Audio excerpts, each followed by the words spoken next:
welcome to Anita's Online Academy, and we are discussing class 10 science chapter 1 chemical reactions and equations, and under this we were talking about the topic characteristics of a chemical reaction.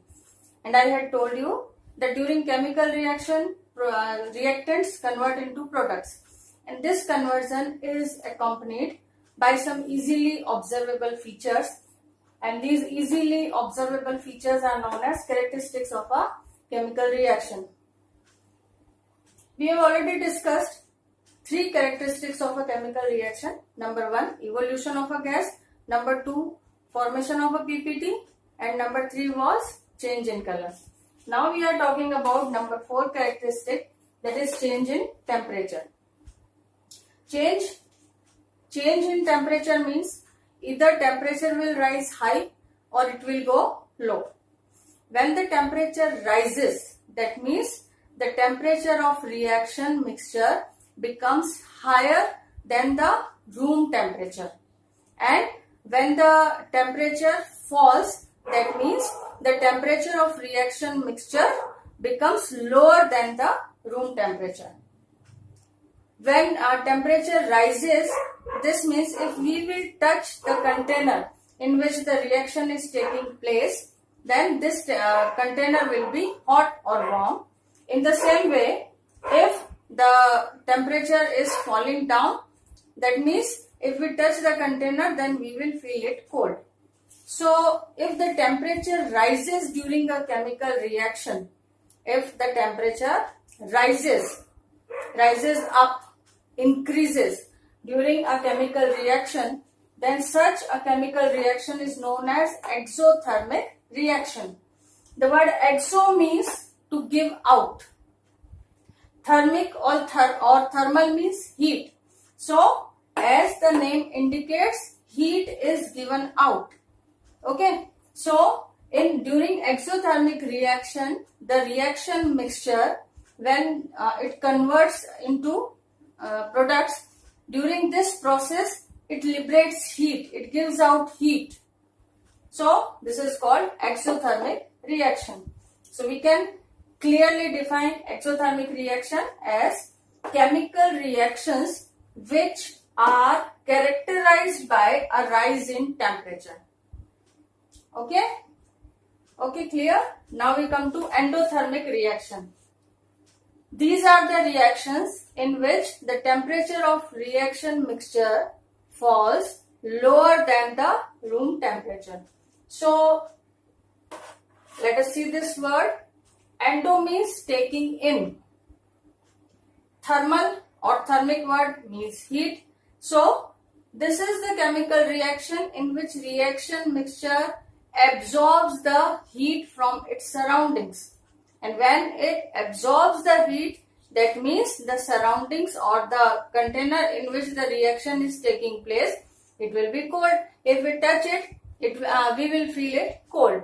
So now we can define endothermic reactions as chemical reactions which are characterized by a fall in temperature. Now let us discuss a few examples of each of the exothermic reaction and endothermic reaction.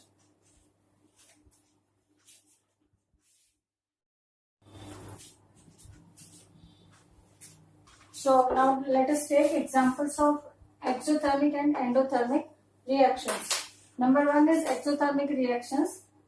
CaO plus H2O gives CaOH whole twice plus heat. Now CaO is quicklime, it is a solid, it is a powder. When it is dissolved in water, what we see that some white solution is formed, and this solution is called slaked lime. When we touch the container in which this reaction is taking place, we will feel that the container is hot. That means heat is evolved in this reaction. Now the next is zinc plus H2SO4 that we have already discussed. Zn plus H2SO4 gives ZnSO4 plus heat. Zinc plus sulfuric acid gives zinc sulfate plus heat. In this case also, on touching the flask, we feel that it is hot. So these two are the examples of exothermic reactions. Now the next example is of endothermic reaction. Barium hydroxide when reacts with ammonium chloride, it gives barium chloride, ammonia and water.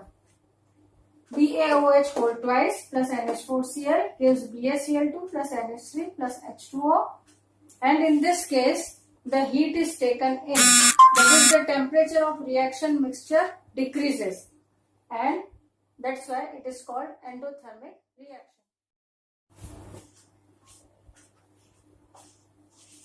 Now the last characteristic of a chemical reaction is change in state. State means solid, liquid, gas. So during these chemical reaction, the reactant converts into some other state from its original state. We take one example. When candle burns, then what happens?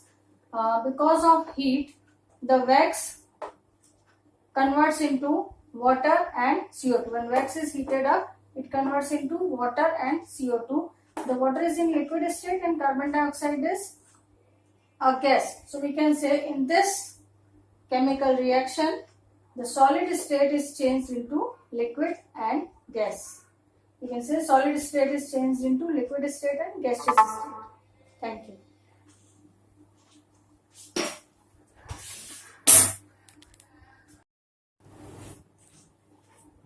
So we are talking about balancing of a chemical equation now. I had told you a chemical equation is representation of a chemical reaction in the form of an equation in which in left hand side we write reactants and in right hand side we write the products, and there is an arrow pointing from reactants to products, and whichever extra conditions are required for completion of that reaction that are written above or below that arrow.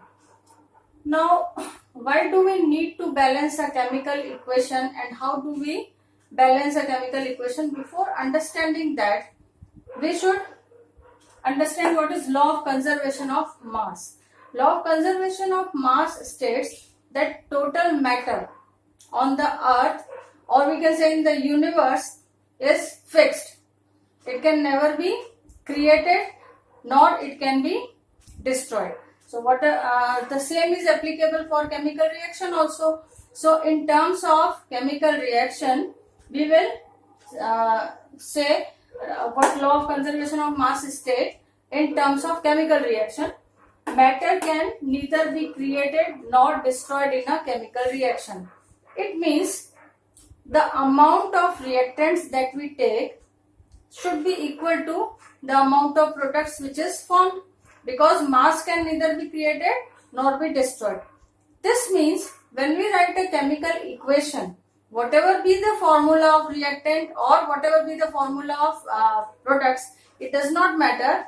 The thing that matter is that mass is equal in reactant side as well as in product side. That means we have to make the number of atoms equal in both the sides. And why do we need to do that? Making number of atoms equal in reactant and product side, it is to satisfy the law of conservation of mass. So we can say balancing a chemical equation. What does it mean? To make, what is the definition of balancing? We can say to make the number of different atoms equal in both the sides of a chemical equation is known as the balancing of a chemical equation. I repeat, what is balancing of a chemical equation? To make the number of different atoms equal in both the sides of a chemical equation is known as balancing of a chemical equation. And why do we balance a chemical equation? We balance a chemical equation to satisfy the law of conservation of mass, which states that matter can neither be created nor destroyed in a chemical reaction. Now we will see how can we balance a chemical equation with the help of some examples.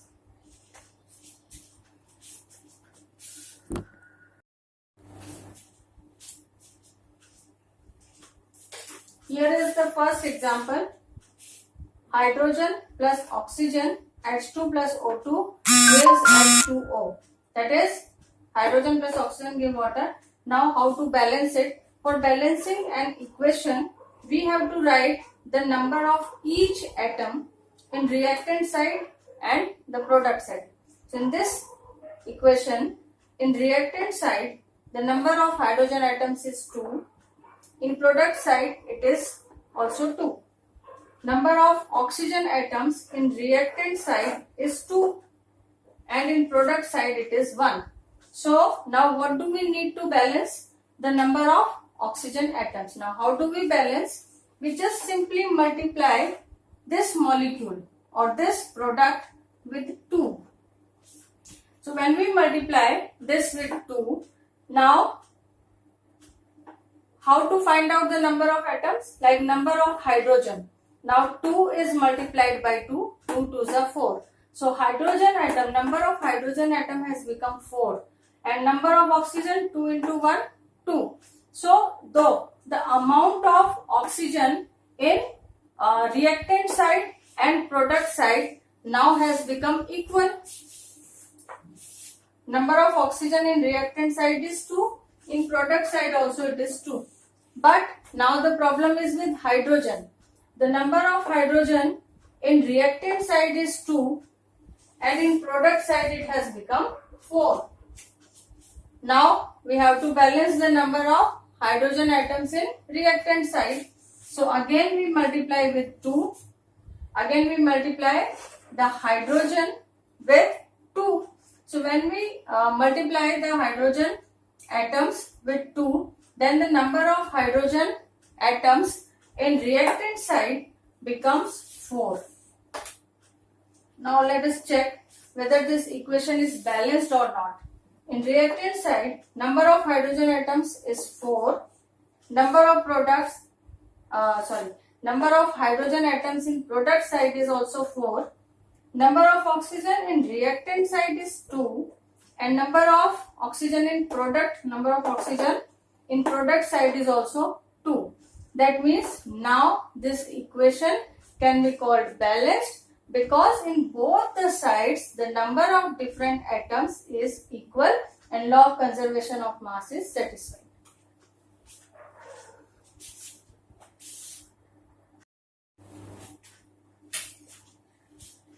Now let us balance one more equation. Here is another equation, CO2 plus H2O in presence of sunlight and chlorophyll gives C6H12O6 plus O2. You must be familiar with this equation. This chemical equation represents the chemical reaction that occurs during photosynthesis. During photosynthesis, the plants take carbon dioxide and water, and these carbon dioxide and water combine in presence of sunlight and chlorophyll to give food that is called glucose. And in this reaction, oxygen gas is given out. Now see, we have to balance this reaction equation.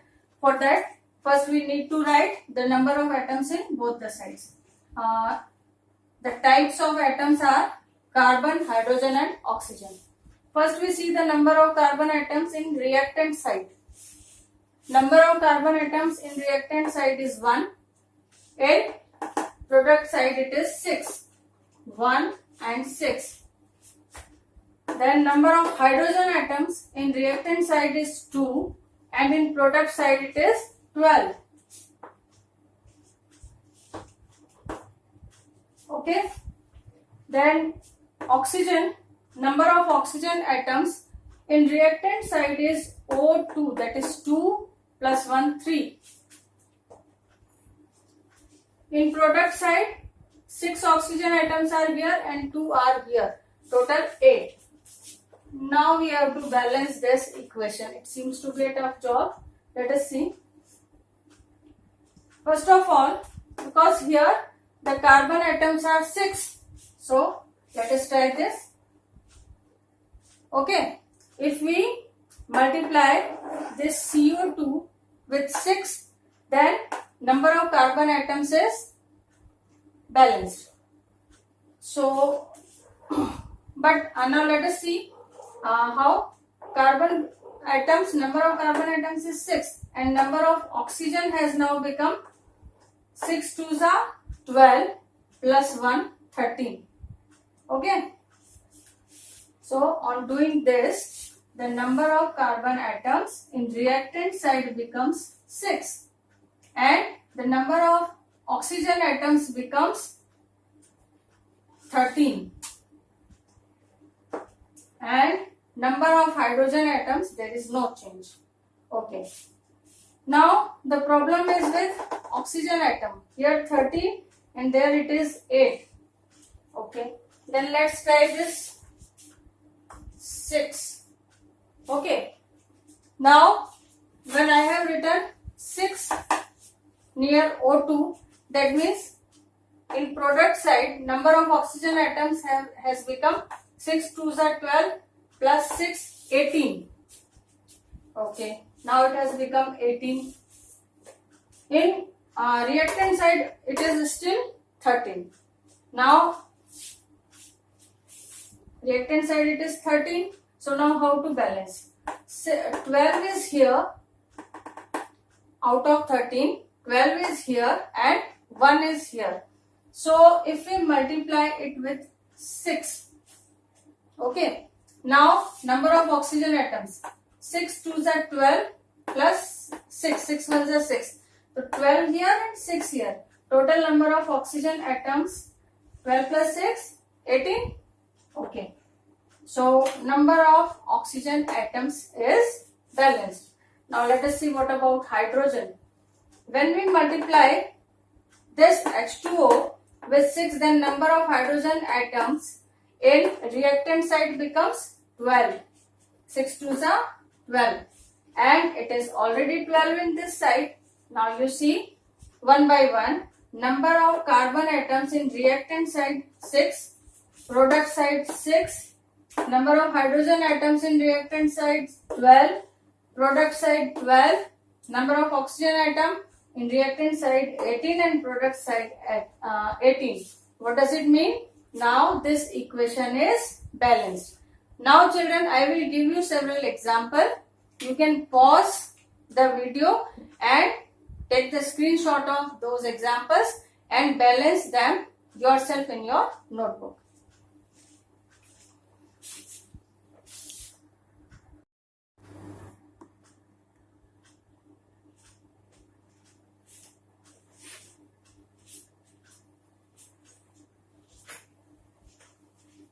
Here are some examples. You have to balance the following chemical equations yourself.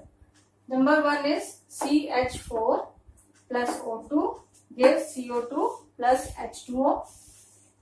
Fe plus H2O gives Fe3O4 plus H2. H2 plus Cl2 gives HCl. Na plus H2O gives NaOH plus H2 and Mg plus O2 gives MgO. Now please pause the video and note down these equations for balancing.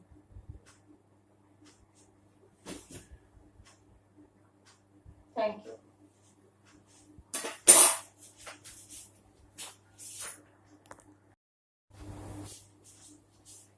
So now we are going to discuss about the types of chemical reactions. There are 5 types of chemical reactions: combination reactions, decomposition reactions, displacement reactions, double displacement reactions, and number 5 is oxidation and reduction or redox reactions. We will discuss these 5 types of chemical reactions one by one with example in my next video. For now, bye. Thank you.